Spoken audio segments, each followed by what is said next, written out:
Ok, díagrit agus fáilte go dtí an ceacht gaeilge inniu. Táid ag fécintéir an seomra is fearr liom, agus fécinn seo tá léamhhiiscint leanach 7-5. Ok, so fécar an bicúir tá an seomra codalta an seo. Ok, agus tá an cholín seo Jiangjing.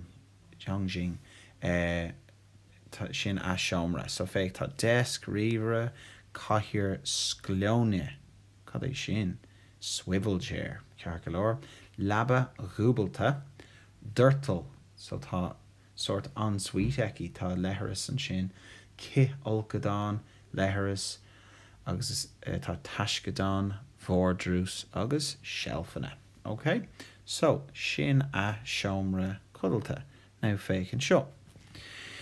So is Misha Jiangjing, Tome I Mokoni I Jock Shraha. Cad is bride Jock Shraha rish. Ilor Valia Aha Clia. Ilor in the middle of. Ilor Valia Aha Clia. Is a Mohomra Lappa and Shomra is fearr liom. Mar ta ma spás féin a gum and shin, because I have my own space there. Ta desk viog agus caithear scleone a gum in aig an vala against the wall. Okay, Déanam ober ol scoile an seo. So níl sí sa bhun scoil, níl sí sa bhean scoil, tá sí san ol scoil. Cad é sin? Ol scoil, university. Ligam muscí an seo freisin. I relax here as well.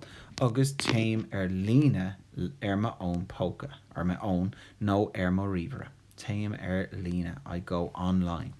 Tá labba cúbalta I lór an teomra. Labba dúbalta, fécinn sin, double bed. Tá taiscadán beag in aca leis. So féic an taiscadán, taking of taiscadán. Tá vordrús sa cúne in the corner. Féic tá an vordrús sa cúne. Tá mo cuid leabhar na shelfanna. Tá mo cheomra anna néta. It is very neat. Tá ensuite beag a gum freisin. Tá ci olcadán, leithreas agus dirtal ann. Okay, so fécinn sin, ci olcadán, leithreas agus dirtal. Okay, so inis tá ceistena. Okay, so task over a hain fragger na ceistena seo I do chopléir scríomh an ceist agus an fragra. Okay, so we want full sentence answers for all of these and an ceist. So over a hain, cá will Jing in a coney? Where does Jing live? Okay, so fécinn seo tá mé I mo coney. Okay, so what do we say? We would say tá she in a coney I jock shraha lor valia á clia.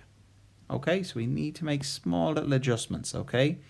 Ivra though, cad é an seomra is fearr lehi. What is her favourite room? Agus céin fá. Why? Ivra 3, cá will a desk agus a caithear scleone. Cá will sé? Where is her desk and chair? Ivra 4, cad a dhéanann she in a seomra lappa. Gá rud.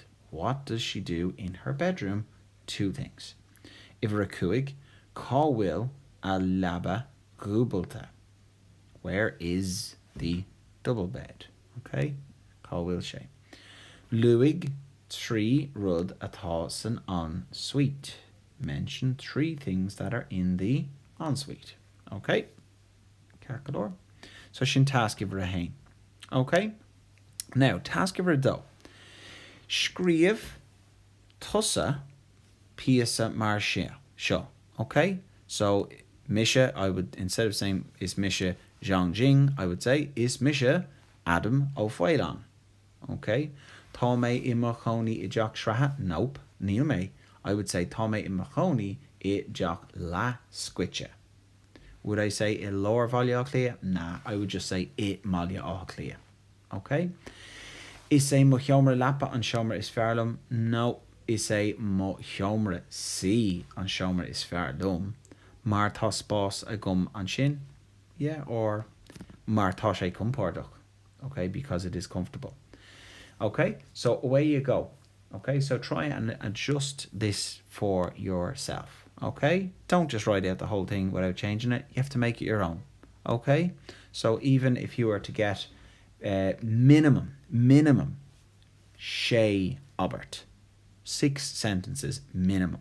Okay, I won't put a maximum on it because I don't like to say that that's your limit. Okay, the sky is the limit. So Neil ein chor and an seo. But if you're looking for store fuckle, fake it the co-player, fake and seo. Okay, you could say an seomra si, an seomra sitja, an seomra is fearr, and you can use the nice vocabulary that you have here. Okay, you can even go back and you can see there's lots of stuff there as well. Okay, Cearcolóir, Canairi live le tasca hain agus le tasca do. Slán go fóill.